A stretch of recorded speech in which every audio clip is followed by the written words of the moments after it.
जी आपके चरणों में दंडवत प्रणाम।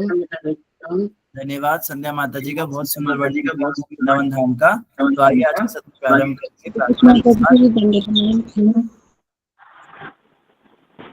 जय राधा माधव कुंज बिहारी गोपी जन वल्लभा गिरिवरधारी यशोदानंदन ब्रज जन रंजन यशोदानंदन ब्रज जन रंजन यमुना तीरावनचारी जय राधा माधव कुंज बिहारी।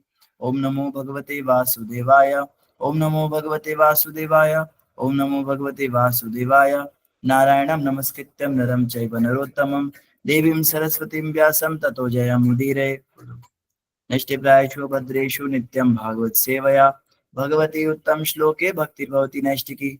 कृष्णाय वासुदेवाय देवकी नंदनाय च नंदगोपकुमाराय गोविंदाय नमो नमः। जय श्री कृष्ण चैतन्य प्रभु नित्यानंद श्री अद्वैत गदाधर शिवासादि गौर भक्तवृंदा गुरुवे गुरुचंद्राय राधिकाय तदालये कृष्णाय कृष्ण भक्ताय तद्भक्ताय नमो नमः। मुखं करोति वाचालं पंगुं लंघयते गिरिं यत्कृपातमहं वन्दे श्रीगुरुं दीनतारिणं श्री परमानंद माधवं श्री चैतन्येश्वरं।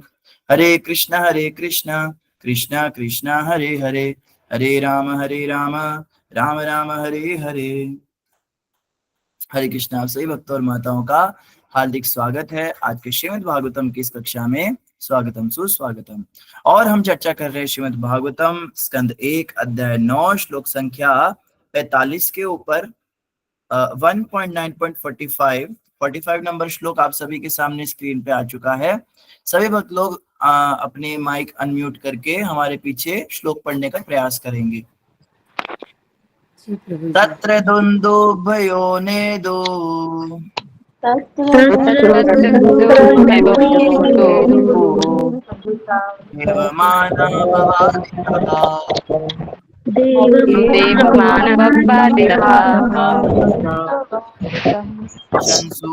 शंसूतादहोराज्ञाम्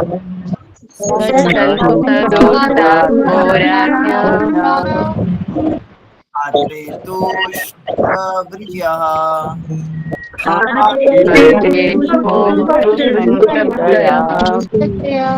दुन्दुभयो नेदो देवमानववादितः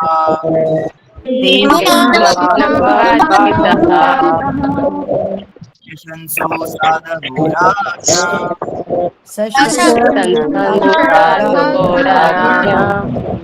अस्तु पुष्पवृष्टयः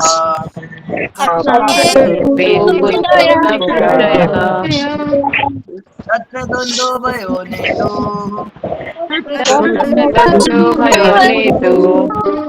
देवमानववादितः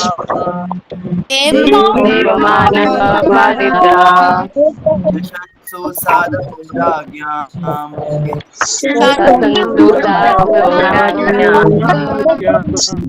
पुष्पवृष्टयः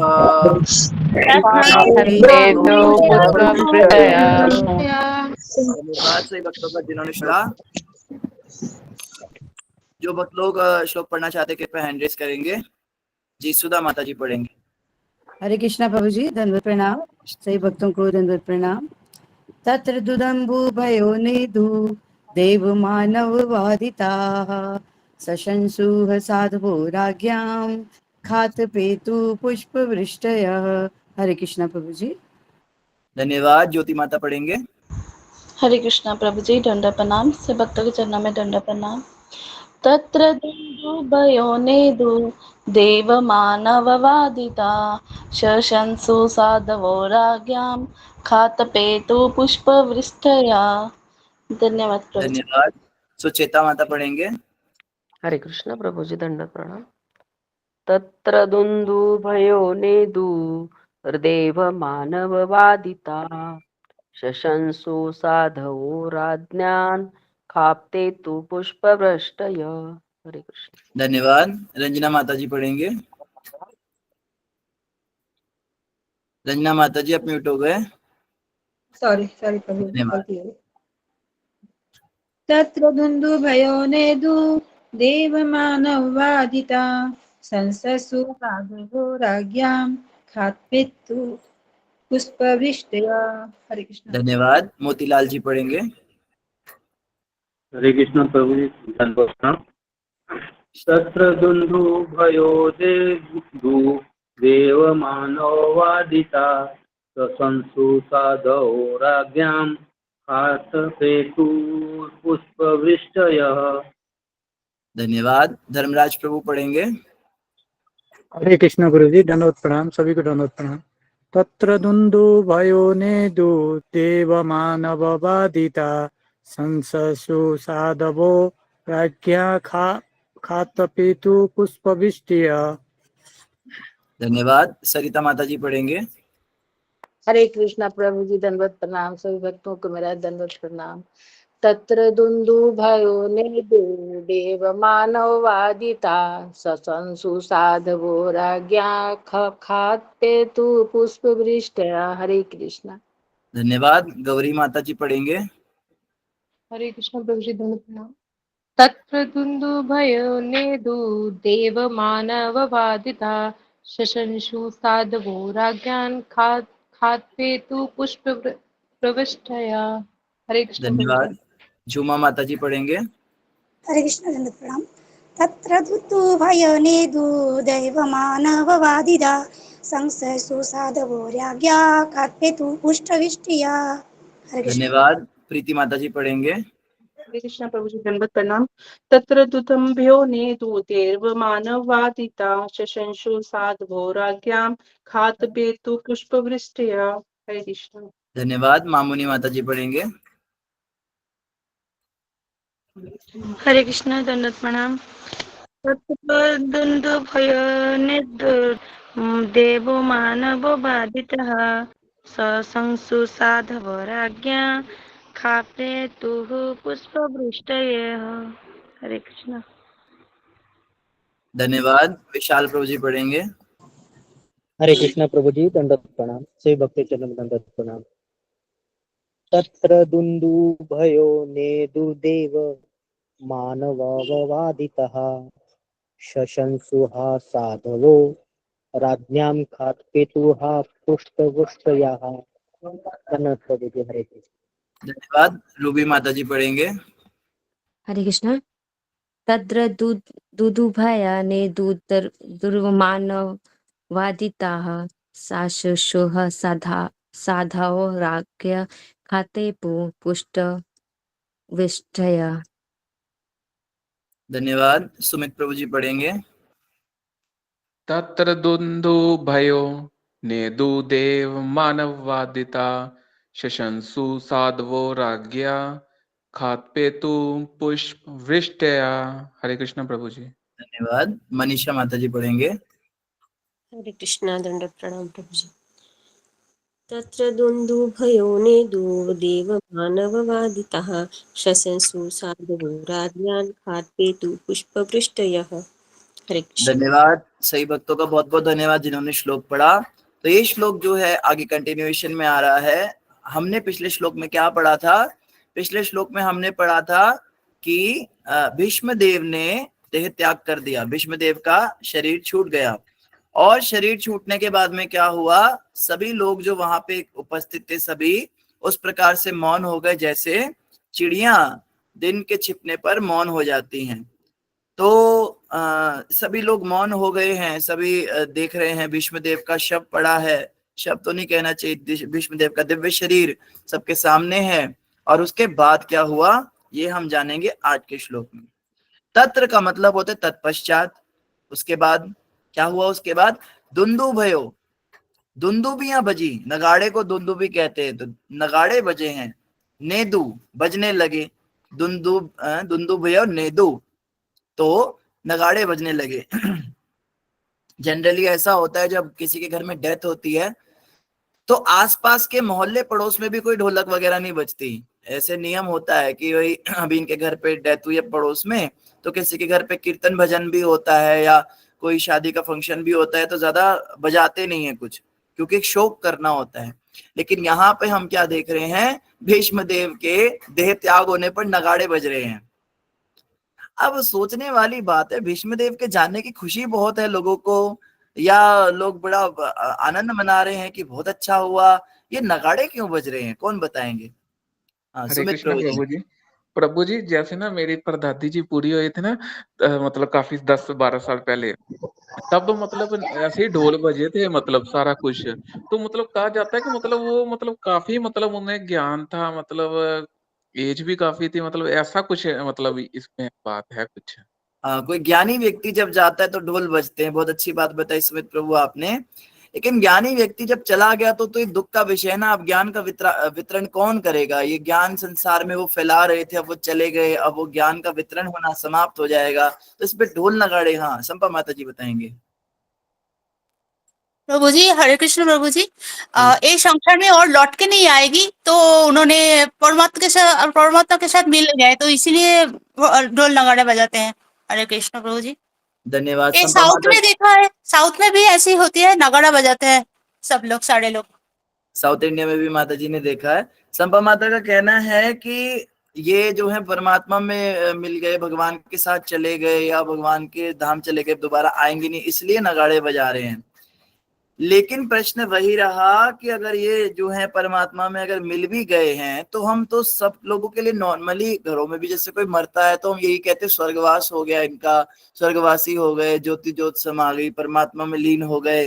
तो ये तो कोई नहीं बोलता कि बड़ी पापी औरत थी, मर गई, ये तो नर्क नर्क गई होगी, या ये जो है ये बुढ़ा मर गया है, नर्क गया होगा। सब यही कहते हैं परमात्मा के पास ही गया है, सब यही बोलते हैं कि ये तो स्वर्गवासी हुआ है। तो हर किसी के लिए तो नगाड़ा नहीं बजता, तो इनके लिए स्पेशल क्यों बजा? मान्यता तो यही है कि सभी के बारे में यही बोलते, कोई किसी के बारे में गलत थोड़ा ना बोलता है। तो सभी भगवान के पास जाते हैं, लेकिन भीष्म देव के साथ ऐसा क्यों हुआ? प्रीति माता बताएंगे। हरे कृष्णा प्रभु जी। प्रभु जी, ये भौतिक जगत में देखें तो जैसे मेरे दादाजी का भी जब फ्यूनरल किया था तो ढोल नगाड़े के साथ ही किया था, क्योंकि वो 82 की एज में गए थे, पड़पोते देख के गए थे। तो भौतिक जगत में कहते हैं कि जो ऐसे अपनी एज पूरी करके जाता है तो उसके लिए शोक नहीं करना चाहिए। अब बात करें अगर हम आध्यात्मिक जगत की, तो जैसे भीष्म पितामह 12 महाजनों में से एक है, तो वो वापस से उनको भगवान के धाम में वो चले गए हैं, तो ये खुशी की बात है। तो एक जगह प्रभुपाद जी ने तात्पर्य में लिखा है कि हमें दुख होता है क्योंकि हमें अब उनका संग प्राप्त नहीं हो पाएगा, लेकिन वो भगवान के धाम गए हैं, अपने वास्तविक स्वरूप को उन्होंने पा लिया है, तो इसलिए ये अच्छी बात होती है कि जब वैष्णव चले जाते हैं। जी प्रभु जी। बहुत अच्छा बताया प्रीति माता जी ने। और हमने भी ये सुना है कि कई लोग कहते हैं पोते का पड़पोते का मुंह देख के जाओ तो सोने की सीढ़ी चढ़ता है आदमी स्वर्ग में। तो वो सोने की सीढ़ी भीष्म पितामह को मिल गई होगी चढ़ने के लिए, इसलिए लोग प्रसन्न हो रहे हैं। और बिल्कुल ये मान्यताएं आज भी चलती हैं घरों में कि कोई बहुत बूढ़ा होके जब एज पूरी करके जाता है तो खुशी होती है इस बात की कि चलो इतनी जनरेशन देख गए, इतना परिवार में सब देख गए, तो इनका अब जाने का टाइम हो ही गया था, अच्छा है समय से चलते फिरते चले गए। कोई चलते फिरते मर जाते हैं तो उनके लिए खुशी होती है, जनरली लोग ऐसा बोलते हैं। जैसे कोई अगर ज्यादा आईसीयू में एडमिट होके खूब सारी सुइयां चुबा के मरते हैं तो उनके लिए लोग बड़ा दुखी होते हैं, बड़े परेशान होते हैं। लेकिन ऐसे जो इस तरह की मृत्यु है ये बड़ी अच्छी मानी जाती है। तो खैर यहाँ पे ढोल नगाड़े इसलिए भी बजे क्योंकि अब यहाँ पे अगर हम बात करें तो इधर जितने भी फैमिली मेंबर्स खड़े हुए हैं भीष्म पितामह के, वो तो भौतिक वाली दृष्टि से ही उन्हें देखेंगे। ऑफ कोर्स वो वैष्णव थे, महाजन थे, ये बात तो सही है। लेकिन परिवार के अंदर अब देखेंगे यहाँ पे समाधि तो नहीं बनेगी भीष्म देव की, उनका संस्कार ही होगा, दाह संस्कार ही होगा। तो जैसे घर घर परिवार में फैमिलीज में नॉर्मली होता है उसी तरह से चीजें चल रही हैं। तो पारिवारिक जो उनकी मान्यताएं हैं उसके अनुसार वो इस तरह से ढोल नगाड़े बजा रहे हैं कि ये जो है उम्र पूरी करके गए और इन्होंने 4 जनरेशन देख ली अपनी, ये भी कारण हो सकता है। बहुत बढ़िया, रंजना माता जी बताएंगे। हरे कृष्णा प्रभु जी। आप समय प्रभु जी, मेरी समझ से तो ये है कि जैसे भक्तों की तो कभी मृत्यु नहीं होती है, जो भगवान के महान शुद्ध भक्त होते हैं, तो वो जैसे वाणी के रूप में अपने हमेशा मतलब रहते, उपस्थित रहते, प्रेजेंस उनकी हमेशा आप फील कर सकते हैं। और जैसे अभी भी विष्णुदेव भले ही चले गए हैं, लेकिन आज वो एग्जाम्पल सेट करके गए हैं, मतलब इतनी बड़ा एग्जाम्पल आज उन्होंने इतना बड़ा हमको ये दिया है, मतलब अपना जैसे स्तुति की है भगवान की, इतनी सुंदर स्तुति की है, और इससे हम बहुत कुछ सीख रहे हैं कि मतलब उनका क्या भाव था, उनका क्या उच्च स्तर का वो था, प्रेम था भगवान के प्रति। तो हमें बहुत कुछ मतलब ऐसे महाजन लोग से, इतने जो बड़े-बड़े महापुरुष होते हैं, उनसे बहुत कुछ सीखने को मिलता है और वो हमेशा मतलब हमें मतलब मोटिवेट करते हैं, इंस्पायर करते हैं। जैसे अब जैसे प्रहलाद महाराज हैं, ध्रुव महाराज हैं, मीराबाई हैं, जैसे अनेक ऐसे-ऐसे महान भक्त हुए हैं कि जो अभी भी हम उनके बारे में सुनते हैं, तो वो हमेशा लगता है कि हमारे मतलब सामने ही है जैसे, मतलब उससे बहुत कुछ सीखने को मिलता है। तो भक्त की कभी मृत्यु नहीं होती है प्रभु जी, वो हमेशा हमारे साथ रहते ही हैं हमेशा, उनकी मतलब वाणी बहुत के अच्छा बताया माता जी ने भी कि अगर उनको वैष्णव कंसीडर किया जाए, भक्त कंसीडर किया जाए, तो उस दृष्टिकोण से सभी जो है प्रसन्न हो रहे हैं कि वैष्णव गए हैं, संसार से कुछ सिखा के गए हैं। और बड़ी बात यह है कि एक बहुत बड़े नेता थे, एक बहुत बड़े लीडर थे, एक बहुत बड़े महाजन थे। तो इनके जाने का कोई गम नहीं किसी को, सबको प्रसन्नता ही है कि ये जो है अपना जो कार्य करने आए थे, जो कर्म करने आए थे, जैसे कहा जाता है संसार में हम सभी लोग कुछ ना कुछ करने के लिए आए हैं। भगवान ने हम सभी को किसी न किसी कार्य के लिए यहाँ पे भेजा है। तो जो अपना कार्य पूरा कर लेते हैं समय से, अपनी पहचान जाते हैं किस कार्य के लिए वो आए हैं, वो पूरा कर जाते हैं, तो उसकी बड़ी प्रसन्नता होती है। धन्यवाद माता जी। रूबी माता जी बताएंगे। हरे कृष्णा प्रभु जी। कहते हैं कि जैसे कि हमें जो 3 ताप हमें परेशान करते हैं भौतिक जगत में, वो तो दिव्य थे, तो उससे उनको मुक्ति मिलने की वजह से खुश भी होते हैं, जैसे कि ताकि उनको वापस शरीर ना मिले उस चीजों का ताप सहने के लिए। तो एक तरफ से ये भी खुशी होती है, और जैसे सब भक्तों ने बताया तो वह तो है ही, यही हाँ, कहना था। तीरों की शैया पर लेटे थे और बहुत ज्यादा कष्ट प्राप्त कर रहे थे। एक प्रकार से जैसे आजकल के लोग जो बहुत ज्यादा हॉस्पिटलों में या घरों के अंदर बहुत ज्यादा बुरी हालत में होते हैं, तो कई बार लोग हमसे आते पूछने, भगवत गीता है आपके पास? कहते बहुत बढ़िया, आपको गीता पढ़नी है, आपको कैसे प्रेरणा मिली गीता से, आपको किसने प्रेरित किया? कहते नहीं नहीं, गीता हमें पढ़नी है, 18वां अध्याय पढ़ेंगे, हमारे घर में वो रुके हुए हैं, उनकी उनकी मुक्ति हो जाएगी। तो जो बूढ़े लोग होते हैं उनको दुनिया से वापस भेजने के लिए जो है कई लोग भगवत गीता खरीदते हैं, 18वां अध्याय पढ़ते हैं उसका। तो ये भी एक बड़ी खुशी की बात होती है, चलो पूरे हो गए, मुक्ति हो गई, गीता का 18वां अध्याय पढ़ा उन्होंने। तो इस तरह से भी अगर देखा जाए तो बिल्कुल कष्ट तो बहुत ज्यादा भोग रहे थे भीष्मदेव, और कष्ट से मुक्ति उनको मिली है, इस बात की भी खुशी थी सबको कि चलो भगवान के धाम चले गए। इधर संसार में शरीर में कष्ट भोग रहे थे। बहुत अच्छा बताया माता जी। विशाल प्रभु बताएंगे। हरे कृष्णा प्रभु जी, दंडोत प्रणाम। श्री भक्तों चरण में दंडोत प्रणाम। प्रभु जी, मुझे ऐसा लगता है कि भीष्म पितामह जो थे, तो वो अपने कर्तव्य करते हुए भक्ति कर रहे थे प्रभु जी। उनकी एक मजबूरी थी कि भगवान के सामने वो खड़े रहना था उनको। ये उनको पूरी तरह से ज्ञान था कि मैं कौन हूँ, भगवान कौन है और मेरे कार्य क्या है, ये सब नश्वर है, उनको तो मालूम था। पर वो अपने प्रतिज्ञा से अड़िग रहे थे प्रभु जी, और अपनी प्रतिज्ञा करते करते हुए भी वो भक्ति कर रहे थे प्रभु जी। और जबकि उनको इच्छा मृत्यु का वरदान था, फिर भी उन्होंने आखिरकार भगवान का दर्शन ही अभिलाषा उनके मन में आखिरकार थी। दूसरी कोई अभिलाषा उनकी इच्छा मृत्यु के बाद नहीं थी। तो ये प्रभु जी मुझे ऐसा लगता है प्रभु जी। धन्यवाद। हरे कृष्ण। बहुत अच्छी बात है। महाजन जो है वही वाली बात कही, सब जो है लगभग वही पॉइंट पे बात कर रहे हैं। भक्त के जाने की प्रसन्नता थी। तो यहाँ पे श्लोक में एक इम्पोर्टेंट बात क्या थी, किसी ने ध्यान नहीं दिया, दिया भी होगा तो किसी ने बोला नहीं। ये नगाड़े देवता बजा रहे हैं। ये नगाड़े कोई फैमिली के लोग नहीं बजा रहे, कोई ऋषि मुनि वहां पे जो खड़े वो नहीं बजा रहे, कोई परिवार के सदस्य या कोई वैष्णव कोई संत समाज नहीं आया। जैसे जनरली क्या होता है, कोई डिवोटी का जब देह त्याग होता है तो भक्त लोग आ जाते हैं मंदिर से कीर्तन करने, और कीर्तन करते हुए ले जाते हैं उनके शरीर को। ऐसा कई बार हमने भी देखा है। हमारे मंदिर से जो भक्त लोग जुड़े हुए हैं, काफी वरिष्ठ, बड़े सालों से सेवा कर रहे हैं, तो उनका जब पता लग जाता है इनका जो है शरीर पूरा हो गया, तो भक्त लोग स्पेशल जाते हैं और कीर्तन करते हुए उनको ले जाते हैं, उनके शरीर को करताल बजाते हैं और रास्ते में हरे कृष्ण महामंत्र के साथ ले जाते हैं। लेकिन यहाँ पे मनुष्य तथा देवताओं ने सम्मान में नगाड़े बजाए हैं, मनुष्यों ने भी बजाए हैं और देवता लोग भी सम्मान में नगाड़े बजा रहे हैं। तो ये देवता लोग यहाँ पे सम्मान में नगाड़े क्यों बजा रहे हैं? हाँ, संपा माता जी कुछ कहना चाहते हैं। प्रभु मैं बोलूँ यहाँ पे ना नारद और शिव इन लोगों के पक्ष में जाती है, मतलब उनका क्या आदि नारायण की ग्रुप में पढ़ती है, तो इसीलिए वो लोग नगाड़े बजा रहे हैं। पूरा भूमंडल व्यापी उनका आनंद उत्सव चल रहे थे, तो इसीलिए बजाए वो लोग।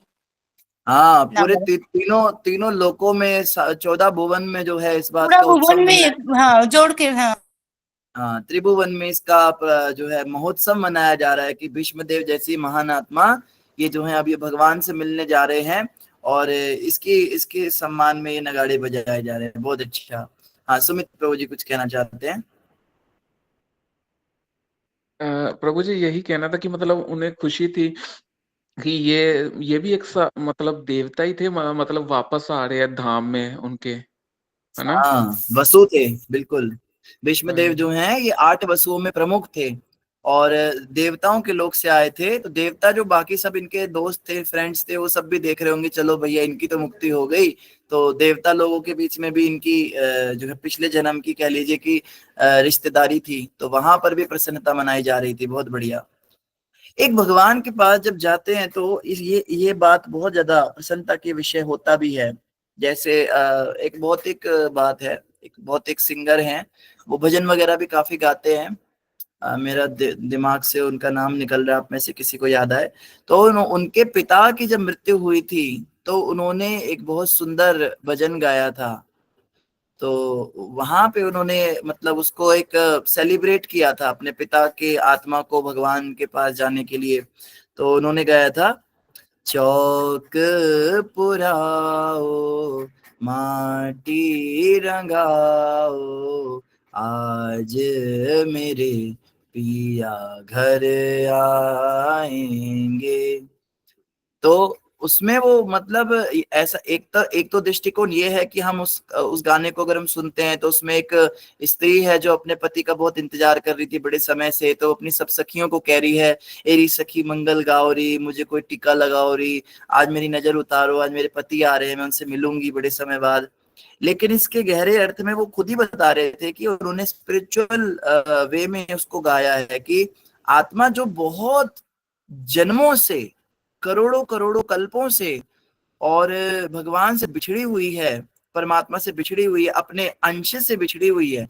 अंश जो है अपने अंशी से बिछड़ा है, मछली पानी से बिछड़ी हुई है। एक प्रभुपाद जी से उदाहरण देते हैं, एक पुर्जा जो है वो अपनी मशीन से बिछड़ा हुआ है, और बहुत समय के बाद जब वो उनसे मिलने जाता है, उनसे वापस मिलता है, मछली वापस पानी में जाती है, समुद्र में जाती है, और जो अंशी है उनसे वो अंश जाके मिलता है, भगवान के साथ मेल होता है।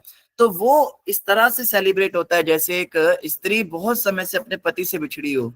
तो वो नाना प्रकार के श्रृंगार करती है, सब गली मोहल्ले में जाके सबको बताती फिरती है, आज मेरे जो है पिया आ रहे हैं, मेरे पति देव आ रहे हैं। और वो बड़ा सुंदर घर के बाहर रंगोली बनाती है, उनके लिए नाना प्रकार के व्यंजन बनाती, तैयारियां करती है। तो कुछ ऐसा ही सेलिब्रेशन गोलोक धाम में होता है जब कोई जीवात्मा भगवान के धाम जाती है। हम पढ़ते हैं ग्रंथों में, जैसे आचार्य बताते हैं, गोप कुमार की कथा आती है बृहद भागवतामृत में। तो गोप कुमार जो है वो जब गए गोलोक धाम में भगवान कृष्ण के पास, गोप कुमार एक जीवात्मा थे जो बहुत समय से भगवान से बिछड़े थे, और जैसे ही वो गोलोक धाम के दरवाजे पे आए तो सब सखियों ने उनका स्वागत किया, सबने उनकी आरती उतारी, और राधा रानी स्वयं आई, उनको माला पहनाई, और सब उसको मतलब बहुत, ऐसा नहीं हम ये सोच सकते अरे इतने करोड़ों जीवात्माएं हैं, हम जाएंगे भी भगवान के धाम में तो कौन देखेगा हमें, कितने आते कितने जाते हैं, ऐसा नहीं है। वहां पे हर किसी को स्पेशल ये ट्रीटमेंट मिलता है। और फिर भगवान कृष्ण जब आए, उन्हें पता लगा गोप कुमार वापस आए हैं, तो कृष्ण भगवान दौड़ते हुए आए उनसे मिलने, और उनको देखते ही गोप कुमार बेहोश हो गए, और गोप कुमार को देखते ही भगवान कृष्ण बेहोश हो गए, दोनों बेहोश होकर गिर गए। इतना ज्यादा प्रेम। और ये हर जीवात्मा के साथ होता है, ऐसा नहीं कि उनके साथ वो हमारे साथ नहीं होगा। हम भी जब जाएंगे भगवान के धाम में, हमारा भी स्वागत कुछ ऐसे ही होगा। तो फिर बलराम जी आते हैं, बलराम जी आके दोनों को उठाते हैं, तो बहुत समय तक मूर्छा रहती है, उठते ही नहीं। फिर कृष्ण के कान में गोप कुमार का नाम लेते हैं, गोप कुमार के कानों में कृष्ण का नाम लेते हैं, तो फिर उनकी मूर्छा भंग होती है। फिर वो गाढ़ आलिंगन भगवान के साथ करते हैं, जिसके लिए हम भी कब से तरस रहे हैं, कब वो दिन आएगा। बड़ा ही प्रगाढ़ आलिंगन, भगवान एकदम बाहों में भर लेते हैं उनको, और रोते हैं और आंसुओं से एक दूसरे के शरीर को भिगा देते हैं पूरा। तो ये भी एक बहुत बड़ा सेलिब्रेशन है गोलोक धाम में, जब किसी जीवात्मा को जाने को मिलता है। तो खैर यहाँ पे क्या हो रहा है, तत्र दुंदुभ्यो नेदु, यहाँ पे दुंदुभी बजाई गई, यहाँ पे नगाड़े बजाए गए। देव, देव का मतलब देवताओं ने, और मानव, देव मानव, मानवों ने। तो इस संसार के मानवों ने और देवलोक के निवासियों ने, दोनों ने क्या किया, ये नगाड़े मिलकर बजाए हैं। वादिता, वादिता का मतलब बजाना, वादन किया उसका। शशंसु साधवो राज्ञाम, शशंसु कहते हैं प्रशंसा की, किसने, साधव राज्ञाम, राजाओं के द्वारा, जो ईमानदार राजा थे उनके द्वारा क्या हुआ, प्रशंसा हुई। और खात पेतुहु पुष्प वृष्टि ही, इधर जो संसार के जो राजा लोग थे वो तो सब प्रशंसा कर रहे थे, साधु साधु कर रहे थे, और भीष्मदेव की स्तुति गान चल रही है। और खात पेतु, खात पेतु कहते हैं आकाश में, खात का मतलब होता है आकाश। तो आकाश में जो जीव रह रहे थे, आकाश में जो निवासी थे, उन्होंने क्या किया, पेतु गिराने लगे, पुष्प वृष्टिया, वो फूलों की वर्षा करने लगे। हम देखते हैं ना, जब भी भगवान किसी असुर को मारते हैं तो सब देवता फूलों की वृष्टि करते हैं आकाश से, और अप्सराएं नाचने लगती हैं, गंधर्व गाने लगते हैं। तो ये ऐसा ही कुछ माहौल इस समय हो रखा है, जैसे कोई बहुत बड़ा मेला लगा हुआ है और भीष्म देव का जाना सभी सेलिब्रेट कर रहे हैं मिलकर। आप अपने आंखों को बंद करके सोच सकते कितना सुंदर दृश्य बन रहा है, कि खूब सारे जो है नगाड़े बज रहे, सुंदर सुंदर, और शहनाइयां बज रही हैं, और भीष्मदेव जो है उनका शरीर आगे है, और सभी साधु जितने वहां पे राजा हैं, ईमानदार राजा, वो सब उनकी प्रशंसा कर रहे हैं, स्तुति गान चल रहा है, और आकाश से देवता पुष्प वृष्टि कर रहे हैं और मंगल गीत गाए जा रहे हैं। कितना सुंदर ये दृश्य हो रहा है उस समय। तो अनुवाद पढ़ेंगे प्रभुपाद जी के द्वारा। अनुवाद में प्रभुपाद जी बता रहे हैं, तत्पश्चात मनुष्य तथा देवताओं के सम्मान में नगाड़े बजाए, और निष्ठावान राजाओं ने सम्मान तथा आदर प्रदर्शित किया, और आकाश से पुष्पों की वर्षा होने लगी। तो सभी जो है भीष्मदेव को ग्लोरीफाई कर रहे हैं, सभी भीष्मदेव की स्तुतियां कर रहे हैं। अभी तक भीष्मदेव भगवान की स्तुति कर रहे थे, जैसा कि इस अध्याय का नाम भी है भीष्म स्तुति। तो भीष्म स्तुति के दो अर्थ हैं, एक तो भीष्मदेव ने जो स्तुति करी भगवान की वो, और अब भीष्म स्तुति प्रारंभ हुई है, अब भीष्मदेव की स्तुति हो रही है, अब सब लोग उनकी स्तुति कर रहे हैं। तात्पर्य पढ़ेंगे शिला प्रभुपाद जी के द्वारा। जगत गुरु शिला प्रभुपाद की जय। मनुष्य तथा देवता दोनों ही भीष्मदेव का आदर करते थे। मनुष्य पृथ्वी पर एवं ऐसे ही अन्य ग्रहों के समूह भू तथा भुव में रहते हैं, लेकिन देवता स्व अर्थात स्वर्ग लोक में रहते हैं, और वे सभी भीष्मदेव को एक महान योद्धा तथा भगवत भक्त के रूप में जानते थे। तो यहाँ तात्पर्य से हमें पता लग रहा है कि मनुष्य केवल भूलोक में नहीं रहते। प्रभुपाद जी बता रहे भुवलोक में भी मनुष्य रहते हैं। भुवलोक जो है वो अन्य ग्रह हैं, इसके अलावा भी नीचे के जो ग्रह होते हैं उनको भुव कहते हैं। भूर भुव स्वाहा। हाँ, भूलोक और भुवलोक ये नीचे के लोक होते हैं। यानी कि जैसे हम पढ़ते 14 लोक टोटल होते हैं, तो ब्रह्मा जी का लोक सबसे ऊपर होता है, 7वें नंबर पे पृथ्वी लोक भूमंडल होता है, और इसके नीचे 7 प्रकार के पाताल लोक होते हैं, अतल वितल सुतल रसातल महातल तलातल पाताल, ये ऐसे करके होते हैं। और इन नीचे के लोकों में भी मनुष्य रहते हैं। यहाँ से हमें ये पता लग रहा है कि मनुष्य नीचे के लोकों में भी रहते हैं, तो वो भी निवासी हैं। अब कोई कहता है कि जैसे कल भी चर्चा चली थी कि चंद्रलोक पे जब विमान जा रहे हैं, चंद्रलोक पे वो नील आर्मस्ट्रॉन्ग होकर आए तो उन्हें तो कोई मिला नहीं वहां पर। और कई लोग बातें करते हैं यूएफओ देखते हैं, या वो कहते हैं उड़न तश्तरियां चलती हैं, और वो जादू आता है, एक जो फिल्मों में दिखाते हैं वो हरे रंग का एक अजीब सा प्राणी जिसकी बड़ी बड़ी काली सी आंखें हैं। तो ऐसे नहीं होते हैं दूसरे लोगों के निवासी। ये केवल मानव की कल्पनाएं हैं, ये साइंटिस्ट लोगों की कल्पनाएं हैं। ये जो भौतिक वैज्ञानिक हैं ये अलग अलग तरह की कल्पनाएं करते हैं कि दूसरे लोक में निवासी ऐसे होते होंगे, उनकी 3 उंगलियां होती होंगी, वो ऐसे ऐसे करके बोलते होंगे, धूप लेते होंगे वो, और वो अजीब से कपड़े पहनते होंगे। या उन जैसे अवतार मूवी भी आई, आपने देखी होगी, उसमें भी वो पेंडोरा नामक कोई एक जो वो दिखाते हैं, उसमें वो अजीब से चपटे से नाक वाली औरतें, और नीले रंग के उनके, और पंखों से उड़ रहे हैं, अजीब तरीके के दिखते हैं।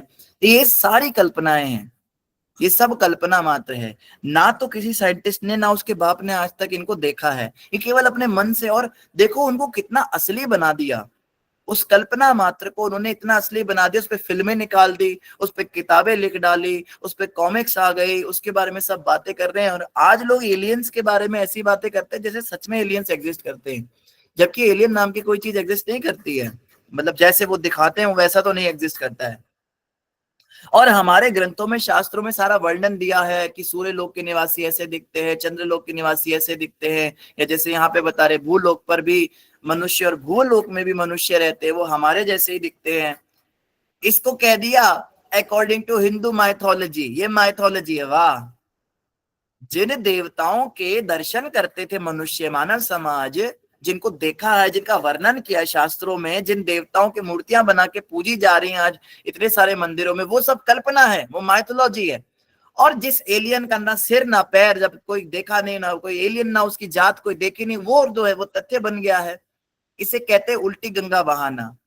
तो ये अमेरिकन और ये ब्रिटिश के लोग जो हैं, ये लोग सोचते हैं इनके बाप का राज चल रहा है पूरी दुनिया में, ये जो कह देंगे वही होगा। जिसको ये कह देंगे कल्पना है वो कल्पना बन जाएगा, और जिसको ये रियल बता देंगे वो रियल बन जाएगा। और आज इन लोगों के अंदर इतना अहंकार आ चुका है, ये कुछ भी बोल देते हैं। डायनासोरों की कहानियां सुनाते हैं, डायनासोर थे, वो ऐसे घूमते थे और अचानक से मीटेराइट फटा और सारे डायनासोर लुप्त हो गए अचानक से। ये सारी कहानियां ये गढ़ते हैं। क्या इनका बाप देखने गया था क्या उस समय डायनासोर को? ये तो ऐसे फिल्में बना रखी है, जोरासिक पार्क जैसे, सच में वहां पे वीडियो रिकॉर्डिंग करने कोई गया होगा, उसने देखा होगा क्या हो रहा है। सब कल्पना है, सब कल्पना। इतने लाख साल पहले क्या हुआ तुम्हें कैसे पता चल गया? या तो कोई ग्रंथ लिख के गया उस जमाने का, कोई डायनासोरों का गुरु हो, श्रीमान 1008 डायनासोरस देवाचार्य जी महाराज, वो लिख कर गए हो, हाँ भाई मेरे सामने ये हो रहा है, अब ये वाली प्रजाति पनप रही है, अब ये लुप्त हो गई है, अब ये ऊपर आकाश से कुछ आके गिर गया। वो ग्रंथ आपने पढ़े और उन ग्रंथों के आधार पर आप वो तथ्य बता रहे हो। ना कोई सिर पैर है, ना कोई आपको जानकारी है, बस खाली मन से आप कुछ भी चार छह आपको कुछ हड्डी के ढांचे मिल गए तो आपने उस पर पूरी कहानी गढ़ दी। ये हड्डी के ढांचे जो है, अरे वो हड्डी के ढांचे सतयुग और द्वापर के जमाने के जो छिपकलियां और केकड़े और कीड़े होते थे उनकी हड्डियां हैं वो। अभी आज की जो छिपकलियां मर रही हैं, आज के जो कैमेलियन वगैरह जो मर रहे हैं, ये कुत्ते बिल्ली मर रहे हैं, इनकी हड्डियां दबेंगी जमीन में। और जैसे जैसे कलयुग आगे बढ़ेगा मनुष्य की हाइट और कम होती जाएगी। बताते 3 इंच का मनुष्य रह जाएगा, वो भी बहुत लंबू कहलाएगा। तो उस जमाने के जो साइंटिस्ट होंगे वो आज के कुत्ते बिल्लियों की खोपड़ियां निकाल के कहानियां गढ़ेंगे कि जो है इतने इतने हजार साल पहले मानव सभ्य।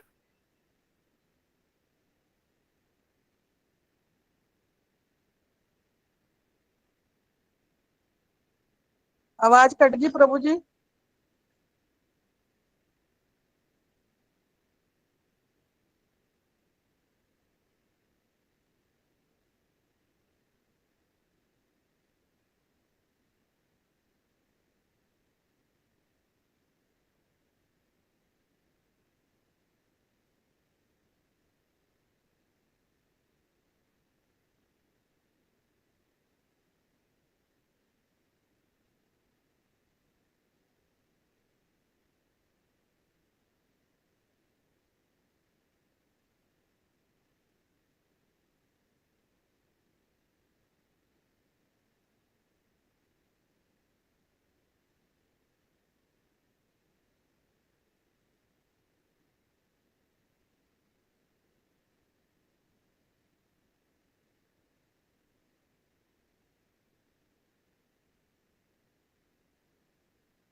हरे कृष्ण माता जी, दंडवत प्रणाम।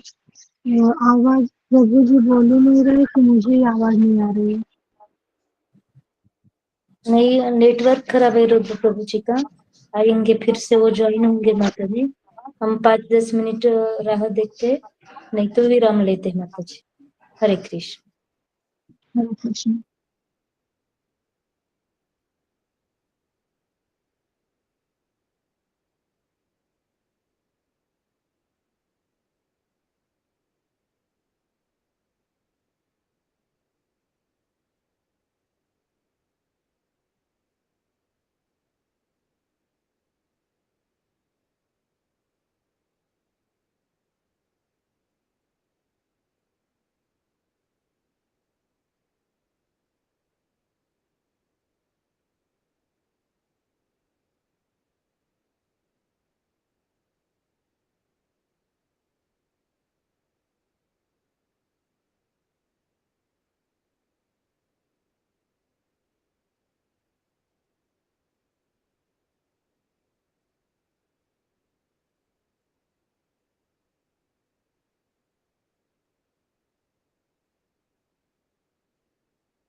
हरे कृष्ण। कोई भक्त भजन करेंगे? एक आधा भजन होने तक हम राह देखेंगे प्रभु जी की। हरि बोल, हरे कृष्ण।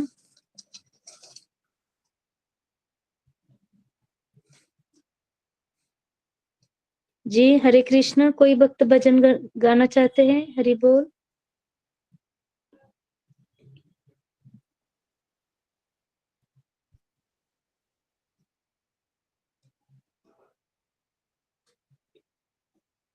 आवाज आ रही मेरी? जी आ रही माता है, जी। आ रही है। हाँ जी, आ जी रही है माता आवाज। जी आ रही है। जी जी जी, हरे कृष्ण। कोई अगर भक्त भजन गाना चाहते तो कृपया गाइए, तो समय भी जाएगा, अगर प्रभु जी आने तक हो जाएगा एक आधा भजन। हरे कृष्ण। मोतीलाल हरे प्रभु जी कृष्णा। आप ही गाइए। मैं गाऊं? जी जी जी प्रभु जी। हरे कृष्ण। धन्यवाद प्रणाम। हरे कृष्णा, क्षमा कीजिएगा, इंटरनेट इशू हो गया था। हाँ जी।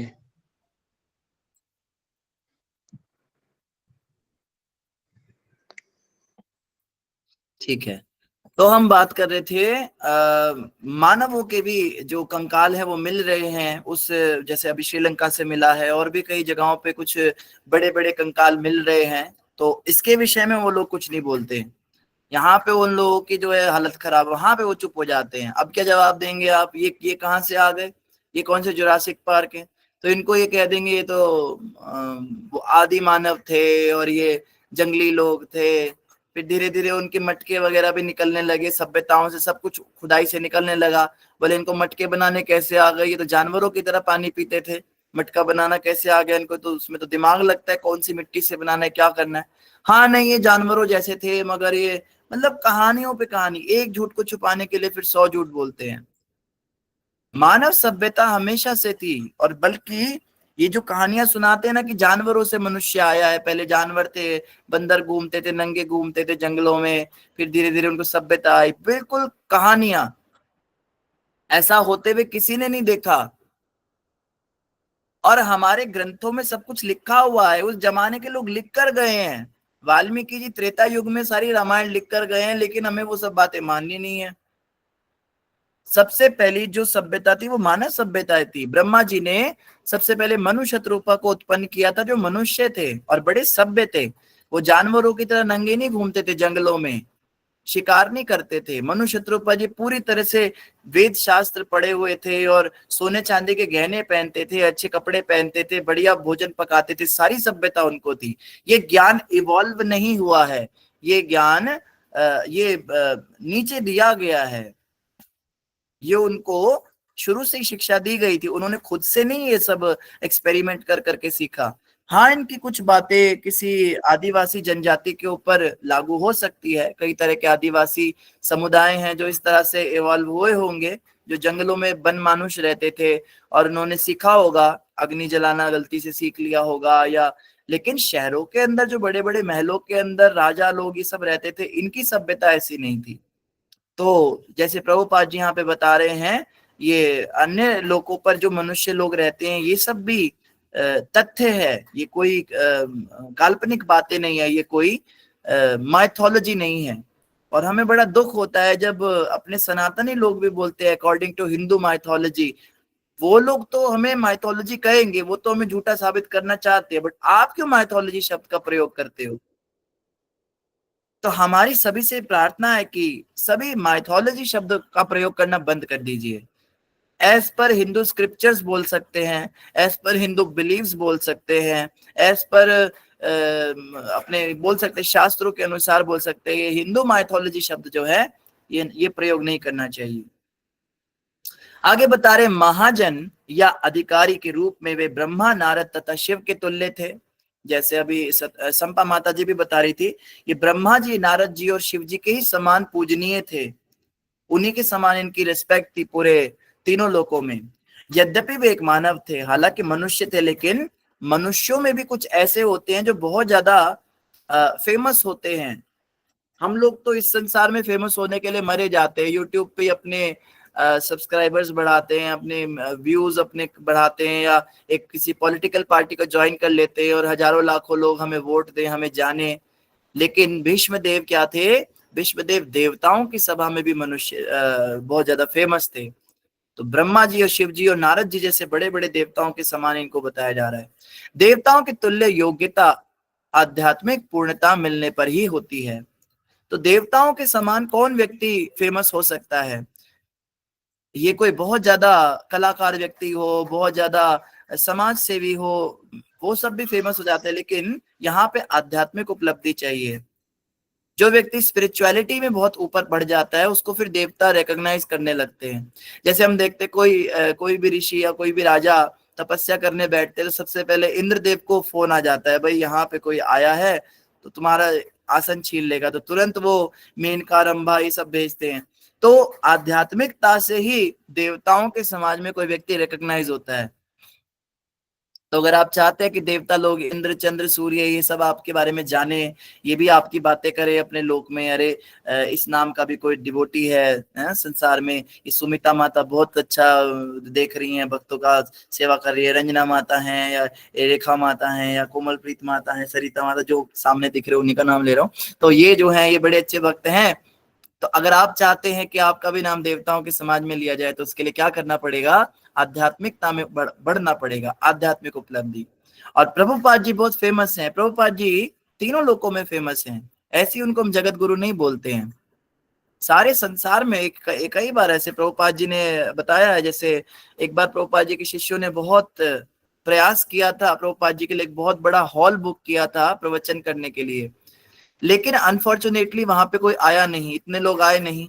तो प्रभुपाद जी ने प्रवचन पूरा किया और हॉल जो है वो 1/4 भी मुश्किल से भरा था। तो सारे शिष्य बड़े दुखी होकर आए, प्रभुपाद हमें क्षमा कीजिए, हमने प्रयास तो बड़ा किया था, बड़े लोगों को बुलाया था, लेकिन सारा हॉल खाली रहा। प्रभुपाद कहते कौन कहता है खाली रहा? ब्रह्मा जी वहां बैठे थे, शिव जी वहां बैठे थे, सुखदेव गोस्वामी बैठे थे, नारद मुनि बैठे थे, आप लोगों को दिखे नहीं, लेकिन वो सब आए थे, उन सबने कथा सुनी है। तो और भी कई जगह पे प्रभुपाद जी बताते हैं कि देखो नारद जी जो है हंस रहे हैं मुझे देखकर। तो इस तरह से हमें पता चलता है देवताओं के समाज में प्रभुपाद जी भी बहुत फेमस हैं, और भगवान के जो शुद्ध भक्त होते हैं वो भी देवताओं के स्वभाव में जो है बहुत फेमस हो जाते हैं। इस प्रकार भीष्मदेव ब्रह्मांड में सर्वत्र विख्यात थे, और उनके समय में एक लोक से दूसरे लोक की यात्रा व्यर्थ के यांत्रिक अंतरिक्ष यानों के द्वारा नहीं अपितु सूक्ष्मतर विधियों से संपन्न की जाती थी। आप देखेंगे नहीं, नारद जी जो है वो एक लोक से दूसरे लोक में एक बड़ी स्पेस सूट पहन के जा रहे हैं और एक रॉकेट के अंदर बैठे हैं और वो कंट्रोल कर रहे हैं सारी, जो है वो हिल नहीं सकते, वहां चल नहीं सकते, कुछ बोल नहीं सकते। तो कभी भी नारद मुनि का आप ऐसा फोटो नहीं देखेंगे। नारद मुनि ऐसी मस्त अपना वीणा बजाते बजाते हवा में ऐसे उड़ते उड़ते कहीं भी चले जाते हैं। तो इनको किसी अंतरिक्ष यान की आवश्यकता नहीं पड़ती। स्पेस ट्रैवल करने के लिए, एक लोक से दूसरे लोक में जाने के लिए कई सारे सूक्ष्म विधियां भी हैं जिनको योग विधियां कहते हैं। जब सुदूर ग्रहों को भीष्मदेव के निधन की सूचना भेजी गई तो उच्च लोकों के निवासियों ने तथा पृथ्वी के निवासियों ने दिवंगत महापुरुष के सम्मान में पुष्पों की वर्षा की। स्वर्ग से फूलों की वर्षा देवताओं द्वारा मान्यता का चिन्ह है, और इसकी तुलना कभी भी शव को फूलों से सजाने से नहीं की जानी चाहिए। कोई ये ना सोचे जैसे कोई मर जाता है तो उसके ऊपर भी ऐसे फूल छिड़के जाते हैं तो ऐसे देवता भी छिड़क रहे हैं। प्रभुपाद कहते हैं वैसा नहीं है, ये देवता लोग अगर किसी पे पुष्प वृष्टि करते हैं तो वो मान्यता देते हैं, वो स्टैंप लगा देते हैं कि ये जीवात्मा भगवान के धाम गई है, तो इसको उसकी तरह नहीं मानना चाहिए। आत्म साक्षात्कार के कारण भीष्मदेव के शरीर का भौतिक प्रभाव मिट चुका था और उनका शरीर उसी प्रकार आध्यात्मिक बन गया था जिस प्रकार अग्नि के संपर्क में आकर लोहा तप्त लाल हो जाता है। अतएव पूर्णतः स्वरूप सिद्ध व्यक्ति का शरीर भौतिक नहीं माना जाता। ये बहुत इंपॉर्टेंट बात है। यहां से आपको पता चलेगा कि बड़े बड़े संत सन्यासियों की समाधि क्यों बनाई जाती है, उनका दाह संस्कार क्यों नहीं होता। बहुत ज्यादा जो भक्ति कर लेते हैं शरीर में रहकर और आत्म साक्षात्कार को प्राप्त करते, जो भगवान के सानिध्य में रहते हैं, भगवान की सेवा में रहते हैं, उनके शरीर की भौतिकता समाप्त हो जाती है, उनका शरीर आध्यात्मिक हो जाता है। तो क्या वो भगवान बन जाते हैं? नहीं। मायावादी लोगों का ऐसा कहना है आत्म साक्षात्कार होने के बाद यही शरीर भगवान हो जाता है, वही आत्मा ही भगवान बन जाती है। लेकिन भक्त लोग कहते हैं कि ऐसा नहीं होता। यहाँ पे बड़ा सुंदर उदाहरण दिया प्रभुपाद जी ने। जैसे लोहा है, लोहा जब अग्नि के संपर्क में आता है तो वह भी अग्नि बन जाता है। लोहे से आप कुछ भी छुओगे तो वो जलाएगा, जैसे अग्नि होती है, बिल्कुल अग्नि की तरह वो एक्ट करेगा। लेकिन क्या लोहा अग्नि बन गया? क्या लोहे का अपना अस्तित्व समाप्त हो गया? नहीं, वो अभी भी लोहा है, लेकिन अग्नि के संपर्क के कारण वह अग्नि के समान प्रतीत हो रहा है।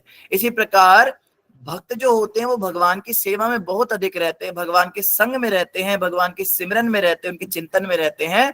तो क्या होता है, उनके अंदर भगवान जैसे गुण आ जाते हैं, जैसे लोहे में अग्नि के गुण आ जाते हैं। तो उनका शरीर आध्यात्मिक हो जाता है, सच्चिदानंदमय हो जाता है। उनका ये शरीर भौतिक नहीं रह जाता, और इसीलिए उनके शरीर को प्रिजर्व करके समाधि दी जाती है उनको, ताकि उनके दिव्य शरीर के दिव्य जो तरंगे हैं, जो उनके अच्छे वाइब्रेशंस हैं, वो सभी पीढ़ियों को आगे चलकर मिले। और इसीलिए आप देखते बड़े बड़े महान संतों की समाधियां हैं। भक्ति सिद्धांत ठाकुर जी की भी समाधि है, गौर किशोर बाबा जी की भी समाधि है, जगन्नाथ दास बाबा जी की समाधि है, षड गोस्वामियों की समाधि हमें मिलती है। तो ये समाधियों पे हम जाते हैं, वहां जाके हम बैठ के भजन करते हैं, तो हम उनका संग कर पाते हैं। उनका दिव्य शरीर आज भी वहां पर विराजमान है। तो वो शरीर हमारे जैसा नहीं हो सकता है, पैदा होते समय भौतिक हो वो शरीर, लेकिन भक्ति के प्रभाव से वो आध्यात्मिक हो जाता है। और भीष्मदेव का शरीर भी पूरी तरह से आध्यात्मिक हो चुका था, और स्वरूप सिद्ध व्यक्ति का शरीर भौतिक नहीं माना जाता। स्वरूप सिद्ध आप लोग समझ ही गए, स्वरूप सिद्ध कैसे कहते हैं। स्वरूप सिद्ध का अर्थ होता है जिसने अपने स्वरूप की सिद्धि कर ली। भगवान की नित्य लीला में वो क्या है, वहां पे उसका क्या सेवा है, वहां उसका क्या नाम है, किस रूप में वहां रहता है, वो सिद्धि उसने शरीर में कर ली, और इस शरीर में रहकर वो मन से वो सेवाएं वहां पे कर रहा है। तो ऐसे व्यक्ति स्वरूप सिद्ध कहलाते हैं। ऐसे आध्यात्मिक शरीरों के लिए विशेष उत्सव मनाए जाते हैं। भीष्मदेव के सम्मान का तथा उनकी मान्यता का अनुकरण कभी कृत्रिम साधनों से नहीं करना चाहिए, क्योंकि आजकल हर सामान्य व्यक्ति की जयंती समारोह मनाई जाती है। अब आजकल क्या कहते हैं, गांधी जयंती मनाते हैं, इंदिरा गांधी जयंती मनाते हैं, नेहरू जयंती मनाते हैं, बाल दिवस मनाते, क्या क्या करते हैं। तो प्रभुपाद जी कह रहे हैं सामान्य व्यक्तियों को इसकी नकल नहीं करनी चाहिए। जयंती सिर्फ शुद्ध भक्तों की मनानी चाहिए। जैसे हमारे वैष्णव कैलेंडर में आविर्भाव तिरोभाव तिथियां होती हैं, तो वो हमें मनानी चाहिए, क्योंकि उन्होंने आध्यात्मिकता में कुछ सिद्धि हासिल की है, उन्होंने कुछ भगवान की सेवा की है। बाकी नेताओं की जो भ्रष्टाचार करके गए हैं या जो ये अपना शासन स्थापित करके गए हैं, बहुत प्रभावशाली रहे हैं, इनकी जयंती वगैरह नहीं मनानी चाहिए। प्रभुपाद जी ऐसा कह रहे हैं यहाँ पे। और जो भक्त होते हैं उनके लिए उत्सव मनाए जाते हैं। जैसे अभी हाल ही में परम पूज्य गोपाल कृष्ण महाराज जी का जब गोलोकवास हुआ था, उस समय पे उनके शिष्यों ने जगह जगह भोज भंडारे किए थे, बड़े बड़े भंडारे हुए थे उनके नाम से, भक्तों ने प्रसाद पाया था, वितरण किया था। तो इस तरह के उत्सव उन भक्तों के लिए किए जाते हैं जो स्वरूप सिद्ध होते हैं। सामान्य लोगों को इसका अनुकरण नहीं करना चाहिए। इसीलिए कई भक्त लोग कहते हैं भक्तों को अपना हैप्पी बर्थडे भी नहीं मनाना चाहिए। कई सीनियर वैष्णवों का ऐसा मानना है कि हैप्पी बर्थडे उसका मनाया जाए जो व्यक्ति अपना भौतिक संसार के चंगुल से निकल चुका है। उसको व्यास पूजा कहते हैं। हम व्यास पूजा मनाते हैं उन शुद्ध भक्तों की जिन्होंने जो तीनों गुणों से ऊपर हो चुके हैं, जिन्होंने भौतिकता समाप्त कर ली। जब तक हमारी भौतिक उपलब्धि चल रही है, जब तक हम आध्यात्मिक रूप से भगवान की भक्ति नहीं बने, तब तक अपना जन्मदिन मनाने में भी संकोच करना चाहिए। इसलिए वैदिक काल में केक काटना या लोगों को बुला के भंडारा करना, ये सब नहीं हुआ करता था। वैदिक काल में क्या करते थे, ऐसा नहीं है कि हैप्पी बर्थडे मनाते नहीं थे, वैदिक काल में तरीका अलग था। जन्म उत्सव वाले दिन क्या करते थे, दान करते थे, ब्राह्मणों को वैष्णवों को दान करते थे, गौशाला जाते थे, गौ माता को अपने हाथों से चारा खिलाते थे, गौ सेवा करते थे, भगवान के मंदिर जाके विशेष पूजाएं करते थे, ब्राह्मणों को वैष्णवों को प्रसाद वितरण करते थे, मंदिरों के अंदर भगवान की सेवा के लिए सुंदर चढ़ावा चढ़ाते थे। इस तरह से हैप्पी बर्थडे मनाते थे। कि बहुतेक लोगों को आप पनीर की सब्जी खिला देते हो, इनको पिज्जा की पार्टी करा देते हो, दोस्तों को उसके मुंह को केक में घुसेड़ देते हो और कैंडल जला के वो बुझा देते हो, भाई तेरा जीवन भी बुझा हुआ है तो कैंडल भी बुझा दे, और केक काटते हो और शराबे उड़ाते हो हवा में, आज भाई का बर्थडे है। हाँ, और फिर गिफ्ट लेते हो, लोगों से गिफ्ट की डिमांड करते हो, इतने रुपए की तुम्हें पार्टी कराई, गिफ्ट भी दो। ये सारी पाश्चात्य सभ्यता है, ये सब विदेशों से आया है कल्चर।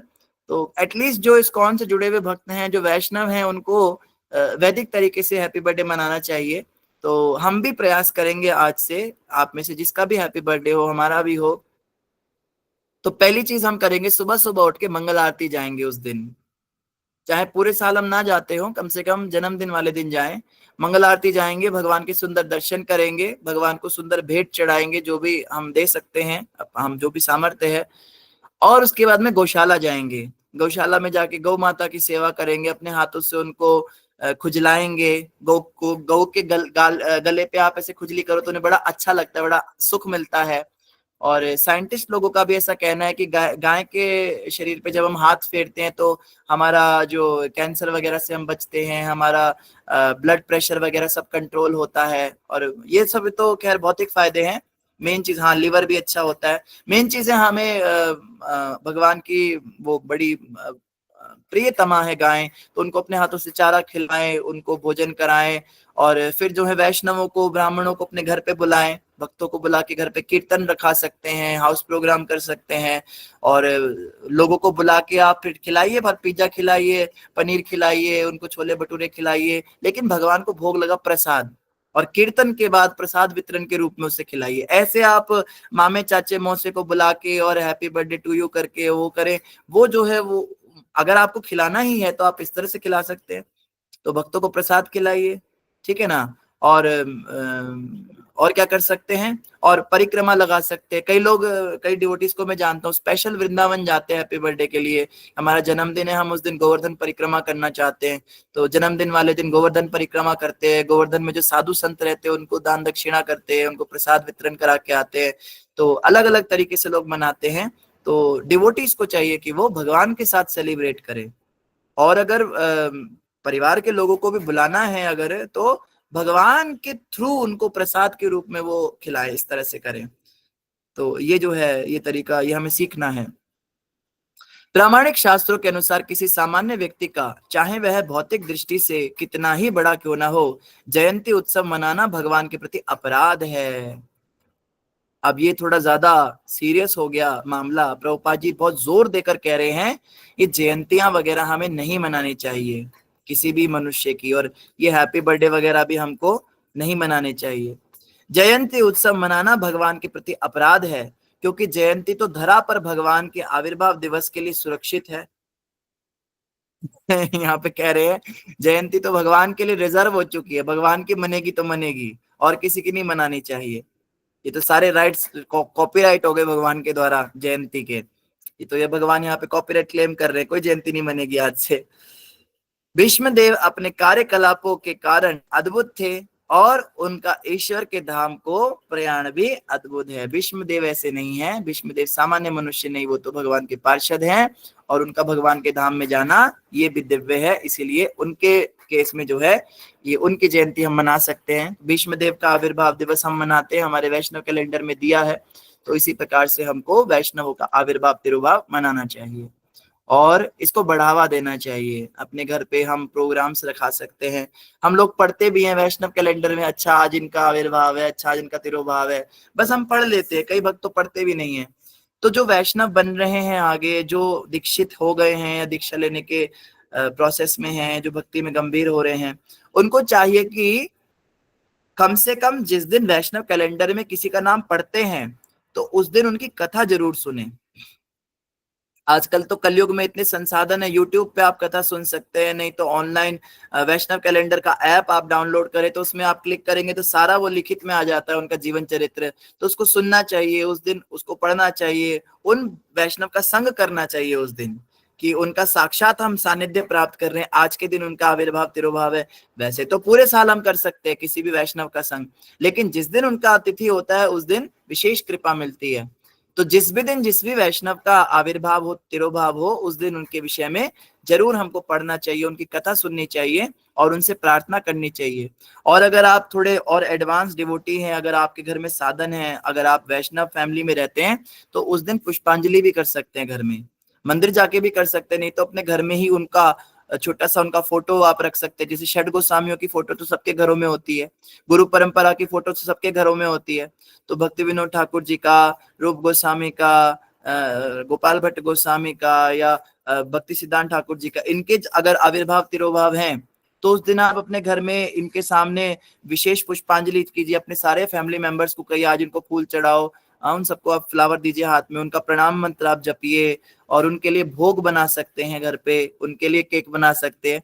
केक कटिंग करनी तो वैष्णवों के करेंगे, अपनी क्यों करनी है। उनके लिए आप छोटे छोटे कप केक बनाइए, उनके लिए आप प्रसाद बनाइए, उनको भोग लगाइए। उनकी फेवरेट डिश जो है पता लग जाएगी आपको इंटरनेट से, जैसे अलग अलग आचार्यों के अलग अलग डिशेस फेवरेट होती थी उस दिन। जैसे प्रभुपाद जी को बैंगन की सब्जी बड़ी पसंद थी, या भक्ति सिद्धांत ठाकुर जी अरबी की सब्जी पसंद करते थे, या रूप सनातन गोस्वामी खीर पसंद करते थे। तो अलग अलग वैष्णवों के अलग अलग डिशेज हैं, वो आप बनाइए, उस दिन आप उनकी कथा पढ़िए। तो इस तरह से उनका आविर्भाव तिरुभाव हमको सेलिब्रेट करना चाहिए, इसमें हमें आलस्य नहीं करना चाहिए।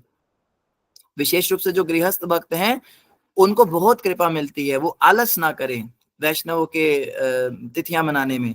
और जिस दिन कैलेंडर में लिखा होता है फास्टिंग टिल नून, आज 12 बजे तक व्रत है, तो कई भक्त होते हैं जो काम धंधे वाले होते हैं, उनको जॉब पे जाना है, या जो घर गृहस्थी में उन्हें काम करने घर पे, तो वो लोग नहीं रख पाते व्रत। तो प्रयास करना चाहिए, व्रत अगर लिखा है किसी का, तो व्रत लिखने का मतलब ये नहीं है कि उस दिन व्रत रखना है। फास्टिंग का मतलब होता है इनका आपको मनाना है, इनकी आपको पुष्पांजलि करनी है, इनका आपको सेलिब्रेट करना है।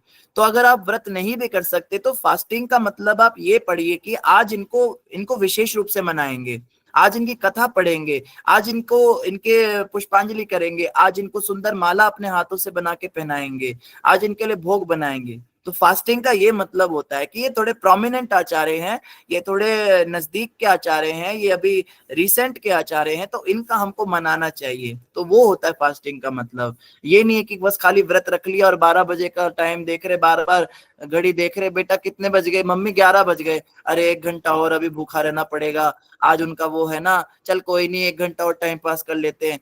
फास्टिंग का मतलब ये नहीं होता। फास्टिंग का मतलब होता है आप खा लो पी लो कोई बात नहीं, उनका संग करो, बैठ के उनकी कथा सुनो, उनके उनके बारे में चर्चा करो और उनको पुष्पांजलि करो। और प्रसाद आप जो है जो भी अगर हो सके तो आप उस दिन फलाहार प्रसाद ले लो 12 बजे तक, नहीं निर्जला रख सकते। जो दीक्षित भक्त मंदिर में रहते हो तो निर्जला व्रत रखते हैं, लेकिन वो फिर बाद में पुष्पांजलि करके फिर उनका जो है अभिषेक करके या उनका जो है भोजन उनको प्रसाद भोग लगा के खाते हैं। तो इस तरह से हमें वैष्णवों की जयंतियां मनानी चाहिए। तो इन्हीं शब्दों के साथ सभी का धन्यवाद, समय काफी हो गया। कल हम आगे चर्चा करेंगे अगले श्लोक पर। किसी भक्त का कोई प्रश्न है तो पूछ सकते हैं।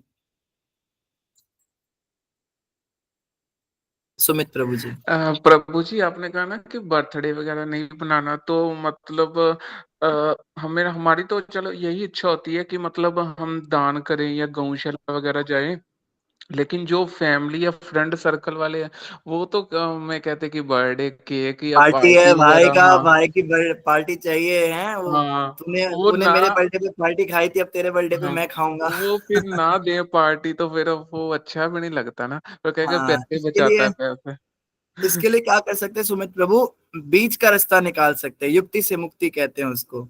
युक्ति से मुक्ति क्या करनी है कि हम पार्टी भी दे दें और भगवान का कीर्तन भी रखा दे। बोलो हमारे घर पे हरिनाम पार्टी है, आज हमने भक्तों को बुलाया है, आप सब आ जाओ, जिस जिसको खाना है सब घर पे इतने बजे पहुंच जाओ। कोई बात नहीं, प्रसाद के टाइम पे आ जाएंगे, कीर्तन के टाइम पे ना भी आए, ज्यादातर लोग तो वैसे प्रसाद के टाइम पे ही आते हैं, उनको कीर्तन वगैरह में रुचि तो होती नहीं, तो भी कम से कम भगवान का भोग लगा हुआ प्रसाद खा लेंगे, तो आपकी पार्टी भी हो जाएगी और कीर्तन भी हो जाएगा भगवान का। हाँ जी, हाँ, युक्ति से मुक्ति कर सकते हैं। ऐसा नहीं कि हाँ जी, बर्थडे मनाना नहीं है, मना सकते हैं, लेकिन थोड़ा मतलब वैष्णव स्टाइल में मनाएंगे ऐसा। हाँ जी, हाँ जी। धन्यवाद। रंजना माता जी।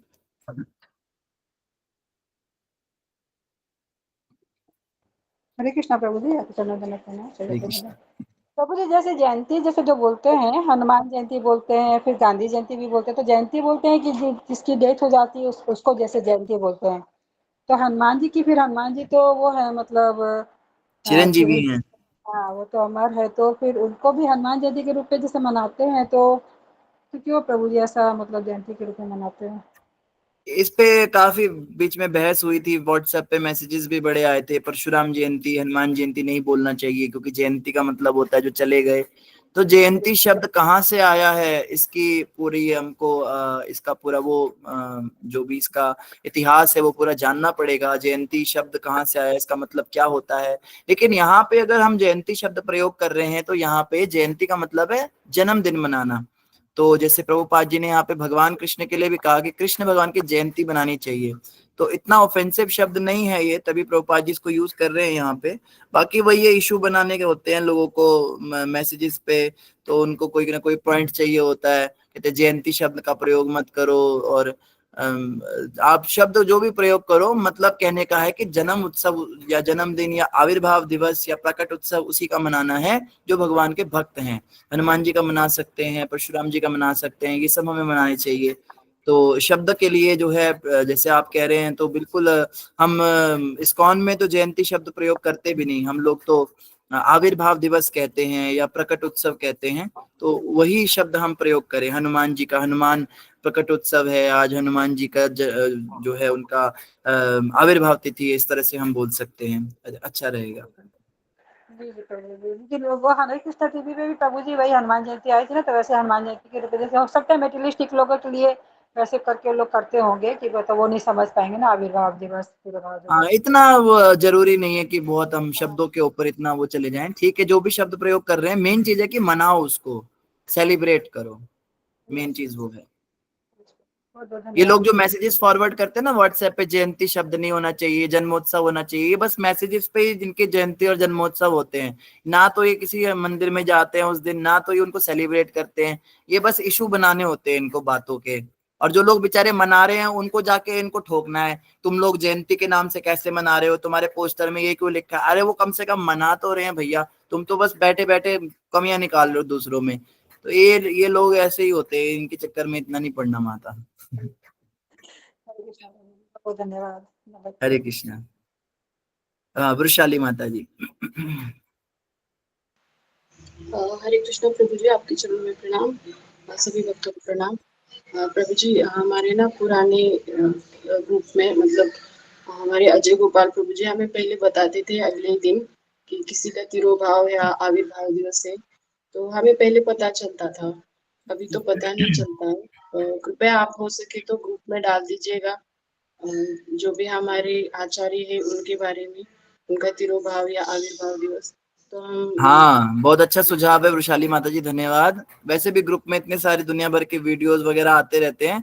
मैं प्रार्थना करूंगा सुमिता माता जी और रेखा माता जी से, आप इसको सुनिश्चित करें कि जो भी आविर्भाव तिरोभाव दिवस आ रहा है किसी भी वैष्णव का, उनकी आप जानकारी दें ग्रुप में। आप हिंदी भाषा में उनका पूरा विवरण लिख के दे दें। आपको वैष्णव कैलेंडर वाली ऐप से मिल जाएगा या इस्कॉन डिजायर ट्री से मिल जाएगा, तो वहां से सभी वैष्णवों का मिल जाता है। और अगर पॉसिबल हो तो आप यूट्यूब का कोई लेक्चर भी डाल सकते हैं किसी भक्त का, तो इस बात का आप ध्यान रखें। वैष्णव कैलेंडर में जो भी आविर्भाव तिरुभाव तिथि आ रही है वो एक दिन पहले आप डाल सकते हैं कि कल इनका इस प्रकार से है, तो कल आप सब मनाइए। और जिनके उसमें जो है व्रत भी होता है दोपहर वाला, व्रत वाले जो हैं उनको आप विशेष महत्व देकर और ये बात मेंशन करें कि इनका जो है व्रत भी रखना है कल, तो इस तरह से उनको भी हम सेलिब्रेट करें। धन्यवाद वृषाली माता जी, अच्छा सुझाव था, तो धन्यवाद। और कोई प्रश्न किसी वक्त का है नहीं। कल जो है, कल रथ यात्रा है यहाँ पे। आप कहेंगे कि रथ यात्राएं इतनी सारी हो रही हैं प्रभु जी की, अब यहाँ आसपास के सभी इलाकों में रथ यात्राएं हो रही है जगन्नाथ जी की। कल चौथी रथ यात्रा पे जाएंगे हम, फिर परसों फिर रथ यात्रा है, परसों जम्मू में है। तो कल और परसों मैं पूरी तरह से आपको सुनिश्चित नहीं कर सकता कि कथा हो पाएगी या नहीं, क्योंकि रथ यात्रा का समय वही दोपहर का ही होता है। तो प्रयास तो यही रहेगा कि कुछ ना कुछ हम करें, लेकिन अगर कल मैं नहीं भी आ पाया तो जैसे आज संध्या माता जी इतना सुंदर वृंदावन का वर्णन कर रहे थे, वो आगे कंटिन्यू करें। हमारे ग्रुप में ललिता सुहासनी माता जी भी जुड़े हैं, वो भी बहुत वरिष्ठ भक्त हैं, उनसे भी प्रार्थना करेंगे कभी कभी वो भी कुछ अच्छी ज्ञान की बातें साझा करें। और उनके अलावा अंतर्यामी प्रभु जी हमारे बीच में हैं। प्रीति माता जी से भी प्रार्थना करूंगा, प्रीति माता जी भी कथा करती हैं, और रंजना माता जी भी काफी पुराने हैं। आप सब भक्तों को परविंदर प्रभु जी भी करते हैं प्रभु जी, परविंदर परविंदर प्रभु जी। बड़ा अच्छा बताते हैं, बिल्कुल। तो नए नए भक्तों को मौका मिले, खाली ऐसा ना हो कि एक दो भक्त ही हर बार बताएं। ठीक है, उनका उनके अंदर जो है अच्छी बात, मतलब उनको अच्छा बोलना आता है, वो बड़े अच्छे से वर्णन कर देते हैं, पर जो नए भक्त है उनको भी मौका देना चाहिए। तो जो नए नए भक्त जो हमारे बीच में जिनके मैंने नाम लिए, उनको भी मौका मिले, वो भी तैयारी करके आए पहले से। तो कल के लिए आप कुछ तैयारी कर सकते हैं। सभी भक्तों को 15-15 मिनट का मौका दिया जाए या 10-10 मिनट का मौका दिया जाए किसी टॉपिक पे बोलने का।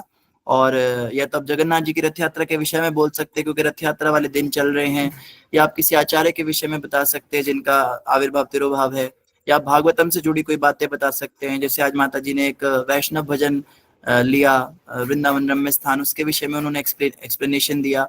तो आप तैयारी करके आए किसी वैष्णव भजन पे, किसी श्लोक पे, और आप बोलें 10-15 मिनट जो है आप बोलें। 4-5 भक्त जो है उनको मौका मिले एक दिन में बदल बदल कर वो बोलें, और बाकी सब भक्त सुने उनसे कि किस तरह से बोला जाता है। इसी से तो प्रैक्टिस होगी प्रचार में, है ना। जिस दिन मैं आ जाता हूँ उस दिन तो मैं किसी को कुछ बोलने ही नहीं देता, तो कम से कम जब मैं नहीं हूं तो उस बात का लाभ लिया जाए।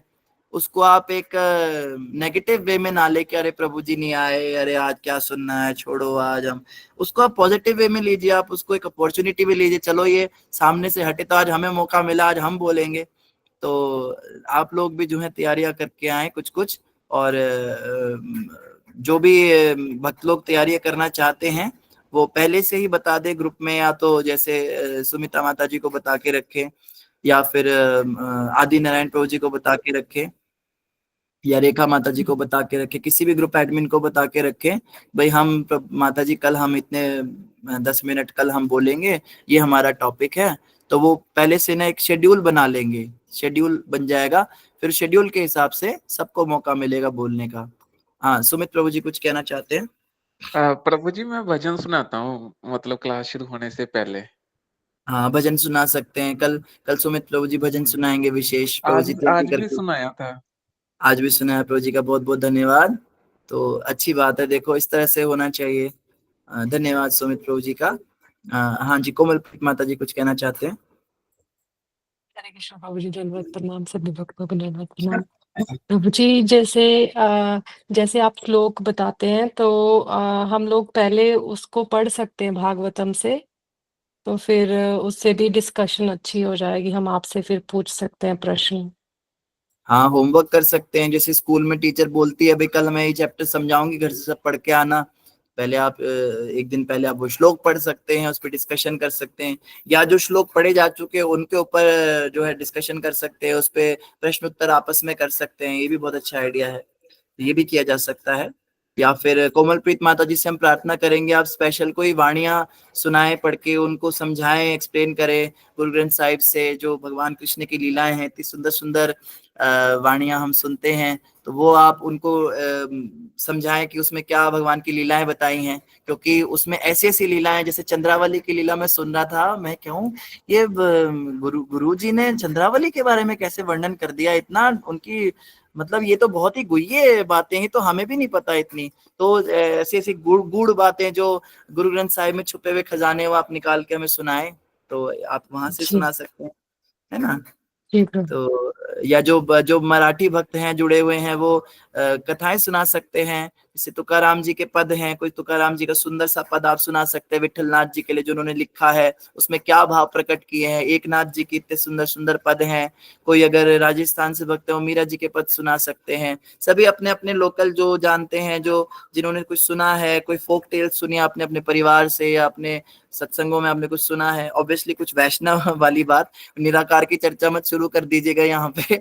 तो जो भी भगवान की भक्ति वाली जो चर्चाएं हैं वो आप सुना सकते हैं, इस तरह से पद गायन कर सकते हैं, तो बिल्कुल उसको वेलकम किया जाएगा। जैसे अंतर्यामी प्रभु जी ने पीछे जगन्नाथ जी का बड़ा सुंदर सुनाया था, तो हम चाहेंगे कि वो खाली पद गाने तक ना रहे, वो उसको एक्सप्लेन भी करें, शब्दों का मतलब बताएं, एक एक वर्ड का मतलब बताएं, इसका ये मतलब है।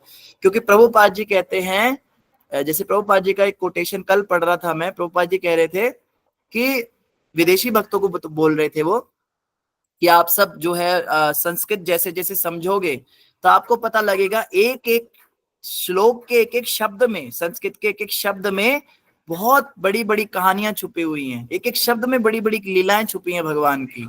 तो यह आपको पता चलेगा जैसे जैसे आप संस्कृत भाषा को समझोगे। तो वो प्रभुपाद जी का ऐसा कहना है कि एक एक शब्द में बहुत बहुत सारी बातें होती हैं, उसको हम खोलते चले जा सकते हैं, खोलते चले जा सकते हैं। तो आप सब भक्त जो हैं, आपसे प्रार्थना है कल के लिए शेड्यूल बनाएंगे, ग्रुप में मैसेज कर सकते हैं, या तो नहीं तो एडमिन्स को डायरेक्टली आप मैसेज कर सकते हैं। मेरे ख्याल से सुमिता माता जी मैनेजमेंट में हैं, तो माता जी अच्छा शेड्यूल वगैरह बना लेंगी। तो आप सुमिता माता जी को मैसेज कर दीजिएगा कि माता जी इस टॉपिक पे हम बोलना चाहते हैं, इस तरह से कल के लिए शेड्यूल बनाएं और सभी भक्तों को मौका मिले बोलने का। तो अगर आपको मिल गया मौका तो ठीक है, अगर मैं अवेलेबल हुआ तो फिर बीच में मैं कुछ बोल दूंगा, नहीं तो आप लोग बोलिएगा, मैं भी सुनूंगा। तो कल के दिन हम आप सब भक्तों को देते हैं, कल का दिन आप सब भक्तों का है, सभी अपने अपने तैयारी करके और माता जी को पहले से बोल के रखेंगे। ठीक है, इस विषय में किसी का कोई प्रश्न? हाँ, मामुनी माता जी कुछ कहना चाहते हैं। हरे कृष्णा प्रभु जी, दंडवत प्रणाम, सभी भक्तों को दंडवत प्रणाम। प्रभु जी, मेरा कोई प्रश्न नहीं था। पिछले में आपको तो पता ही है, मैं जगन्नाथपुरी गई थी, तो मैं 5 दिन से घर में आई हूँ, तो मेरा तबीयत बड़ी खराब है, मैं क्लास भी ज्वाइन नहीं कर पा रही थी। और सारी भक्त के लिए और आपके लिए स्पेशल मैं भगवान जी के प्रसाद लाया था, आपको दिखा नहीं पाया उस समय, क्योंकि वहाँ पर नेटवर्क बहुत ज़्यादा मतलब कनेक्टेड नहीं हो पा रहा था। तो सारी भक्त यहाँ से आप स्वीकार कीजिए जगन्नाथ जी का प्रसाद। हरि बोल, जय जगन्नाथ जी का खाजा। हरि बोल, हरि बोल। ऑनलाइन ही हम इसको खा लेते हैं हम। आप मतलब नारियल भी लेके आए थे, जगन्नाथ जी के रथ पे जो मतलब क्या कहते हैं चक्का है ना, तो उसमें से ये करके लेके आए थे, लेकिन वो नारियल खराब हो गया। मैं क्लास ज्वाइन नहीं कर पा रहा था, बड़ी बुखार है मुझे। आज थोड़ा सा मैं समय निकाल के मैंने कहा कि ये खाजा खराब हो जाएगी ना, तो थोड़ा समय खा देती हूँ। सारी भक्तों को सारी भक्त ऑनलाइन प्रसाद पालेंगे। आप सबकी कृपा से मैं चली गई थी। हरि बोल माता जी, बहुत बहुत धन्यवाद। हरि बोल माता जी, धन्यवाद, बहुत सुंदर। धन्यवाद मामुनी माता जी, सबको प्रसाद खिला दिया आपने ऑनलाइन। धन्यवाद। सभी भक्तों से प्रार्थना है, सभी मामुनी माता जी के लिए भगवान से प्रार्थना करेंगे मामुनी माता जी की तबीयत सही हो जाए और वो दोबारा से क्लासेस ज्वाइन कर पाए। सभी हरे कृष्णा महामंत्र बोलेंगे। हरे कृष्णा हरे कृष्णा हरे कृष्णा हरे कृष्णा कृष्ण हरे राम हरे राम राम राम हरे हरि बोल।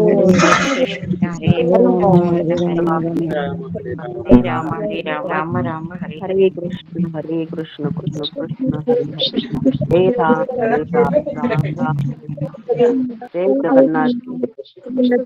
भक्तों के लिए प्रार्थना करनी चाहिए, भक्त लोगों के लिए आपस में प्रार्थना करनी चाहिए, भगवान प्रार्थना सुनते हैं भक्तों की। धन्यवाद। हाँ कोमलप्रीत माता जी। माता जी आप म्यूट हैं। प्रणाम।